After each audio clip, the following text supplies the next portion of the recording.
हरे कृष्ण, राधे राधे। चातुर्मास काल आषाढ़ के महीने में शुरू होता है और कार्तिक के महीने में समाप्त होता है। चातुर्मास्य का अर्थ है 4 महीने। यह वह अवधि है जब भगवान विष्णु सोते हैं। चातुर्मास्य का पालन सभी वर्ग को लोगों को करना चाहिए। इससे कोई फर्क नहीं पड़ता कि कोई गृहस्थ है या सन्यासी। इन 4 महीनों के दौरान लिए गए व्रतों के पीछे असली उद्देश्य है इंद्रिय तृप्ति की मात्रा को कम करना। श्रावण मास में पालक नहीं खाना चाहिए, भाद्रपद मास में दही नहीं खाना चाहिए और अश्विन मास में दूध नहीं पीना चाहिए। कार्तिक मास में मछली या अन्य मांसाहारी भोजन नहीं खाना चाहिए। मांसाहारी भोजन का मतलब है मछली और मांस। इसी तरह मसूर दाल और उड़द दाल को भी मांसाहारी माना जाता है।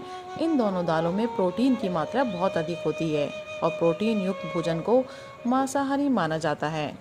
कुल मिलाकर चातुर्मास्य के 4 महीने की अवधि के दौरान व्यक्ति को इंद्रिय भोग के लिए सभी खाद्य पदार्थों का त्याग करना चाहिए। भगवान के त्योहारों अर्थात बलराम पूर्णिमा, श्री कृष्ण जन्माष्टमी, राधा अष्टमी आदि के दौरान भगवान को सभी प्रकार की तैयारियां अर्पित की जाती है तथा चातुर्मास्य व्रत में उपरोक्त श्रेणियों के खाद्य पदार्थों का भी प्रतिबंधात्मक सम्मान लागू नहीं होता है। चातुर्मास्य नियमों का पालन वैदिक शास्त्रों के कर्म कांड भौतिक फल प्राप्ति के लिए अनुष्ठान भाग में वर्णित है। भक्त चातुर्मास्य व्रत का पालन किसी भौतिक लाभ के लिए नहीं बल्कि केवल कृष्ण के प्रति, भगवान कृष्ण के प्रति अपनी भक्ति सेवा को बढ़ाने के लिए करते हैं।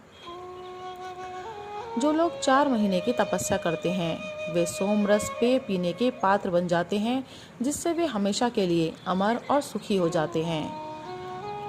वेदों में कहा गया है, जो व्यक्ति चातुर्मास्य व्रत का पालन करता है उसे स्वर्ग में शाश्वत सुख की प्राप्ति होती है। जो व्यक्ति चातुर्मास्य व्रत का पालन करता है वह पवित्र हो जाता है।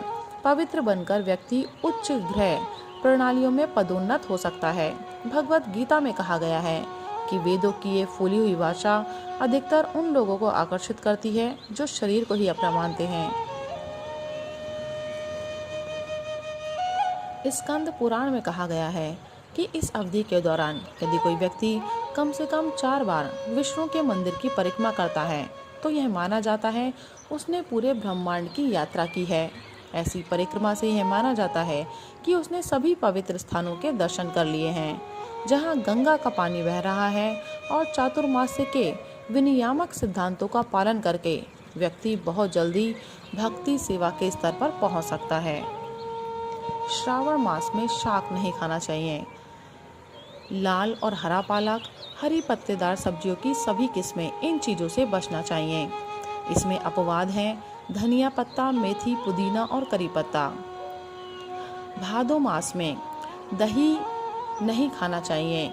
कोई भी व्यंजन जिसमें दही मुख्य घटक है जैसे कड़ी, छाछ, लस्सी इत्यादि, इसमें अपवाद हैं। जैसे सब्जी में स्वाद के लिए अगर थोड़ा दही 2 या 3 चम्मच मिला लिया जाए तो व्रत नहीं टूटता। चरणामृत में दही होने पर भी उसका आदर करना चाहिए। आश्विन मास में दूध नहीं लेना चाहिए। कोई भी वस्तु जिसमें दूध प्रमुख घटक है, दूध का उपयोग करके मीठे चावल, milk shake, ice cream, condensed milk आदि। अपवाद है दूध से बनी मिठाइयाँ जैसे पेड़ा, रसगुल्ला, संदेश, पनीर, क्योंकि दूध को परिवर्तित करके इस्तेमाल किया जाता है। चरणामृत का सम्मान किया जाना चाहिए, हालांकि उसमें ही दूध क्यों ना हो।